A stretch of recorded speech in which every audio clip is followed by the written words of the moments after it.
Na Slovensku je množstvo lokalít, kde je usporiadanie pozemkov komplikované a znemožňuje rozvoj určitej lokality.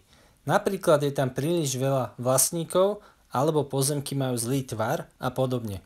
V takých prípadoch môžu investori využiť jednoduché pozemkové úpravy, aby sa hranice pozemkov v danej lokalite preusporiadali a boli tak lepšie využiteľné. Aby boli jednoduché pozemkové úpravy povolené, je potrebné okresnému úradu preukázať najmä tieto skutočnosti.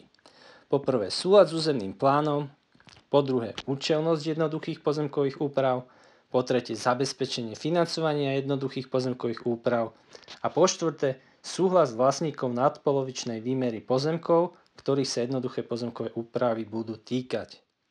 Jednoduché pozemkové úpravy zvyčajne trvajú 1,5 až 2,5 roka. Viac sa o nich dozviete v zákone číslo 330 z roku 1991.